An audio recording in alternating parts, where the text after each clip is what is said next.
In today's video, we are going to do a tutorial how to start your own Youth Squad Legends save. Now, I've been putting this off for quite a while because I don't think Youth Squad Legends is the kind of series that needs a tutorial. Firstly, there's no real rules apart from one. You must end your save with a full team of Regens and Youth Academy players. That's basically it. That is the only rule of Youth Squad Legends. So I'm getting the welcome back screen. It's completely up to you if you want the 60% increase. The global transfer network won't help you out because it's only for your first season. The more famous Youth Squad Legends series have come from the bottom of the Football League system. We're going to select a team from England's League 2, but we also tried it with paddleboard, and that was a really good series, to be fair. So I'm going to look away and I'm just going to select one random team for this tutorial, and it is Hartlepool. The real pain of setting this thing up is not getting psyched in the first or second season, if of course you're not playing in the first or second season. If you're playing and you get psyched, that's your own fault. So if you select a team in League 2 and they expect you to gain automatic promotion straight away, you don't really want to gain automatic promotion, or you think it's a bit too much of a push, you can always go into the main menu, select club transfers, choose the club that you're playing Youth Squad Legends with, take out their top players, and you'll get a lower objective, an easier to achieve objective. If you are going to do that, then you need current customized squads, but I'm not, so I'm downloading the latest.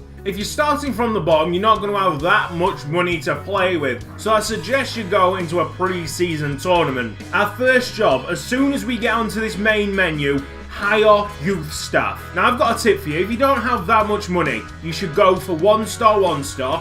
When you get the money, you go for 3-star, 3-star, and eventually, when you hit the Premier League, the big time, you go for the 5-star, 5-star. Don't bother with 2-star or 4-star scouts. They're not that much different. I have plenty of money in the bank, but I have only gone for 1-star, 1-star scouts simply because we want to bring as many players from these reports into the club. And obviously, signing them up costs money. Setting up scouting costs money as well. So keep that in mind. Here's a tip for FIFA 16. Always look for physically strong players because they usually are the best kind of players to sign. And they're more likely to develop in acceleration, strength, sprint speed, all that kind of loveliness. If you're starting straight away playing games, then this is where your tutorial ends. I wish you all the best. If you like the idea of simulating a couple of seasons and populating the regen list, then your next step is to go onto the player training. For the first couple of seasons, I suggest that you take your highest rated real players and train them up to be the best they can be in order to sell them for a higher price. So in our first season, they want us to finish mid-table, which is completely acceptable for a team like Hartlepool in League 2. And remember, these scouting networks only last for a limited amount of time. Mine are only 3 months.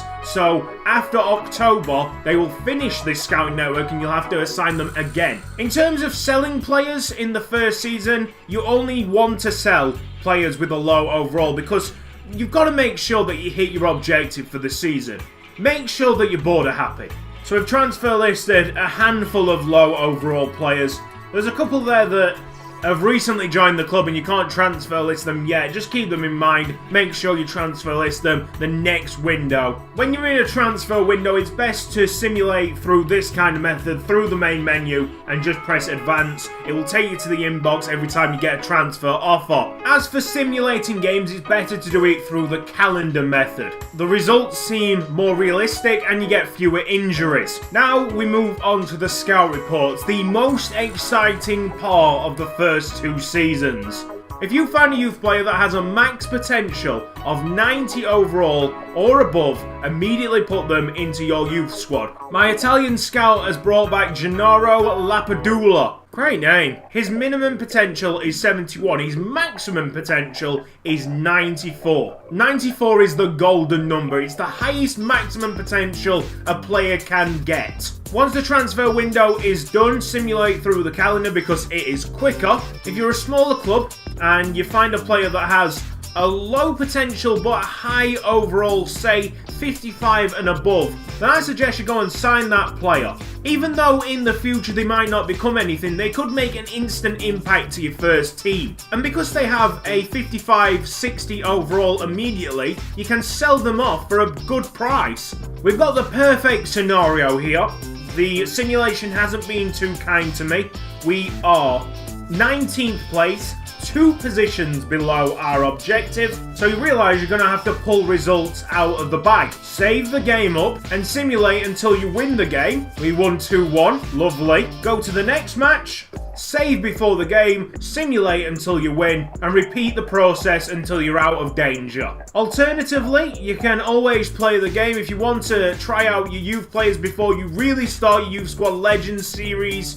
Now is the time. You'll always notice when your scout is ending their assignment because the mail title changes from monthly scouting update to youth scout report available. So it's the second transfer window, January of 2016. It's really now all about how lucky you've been in the squad reports. If you brought up some really talented young players, then you're able to transfer list a lot more than what I'm going to do right now. I've not been lucky at all. I think I've only got like 6 players in our youth squad. But still, at this early stage, you only want to be selling the low overall players. If you're doing Youth Squad Legends as a personal save and you're not having the best of luck through your scout reports, then you can always save before a scout report until you actually find someone of real potential.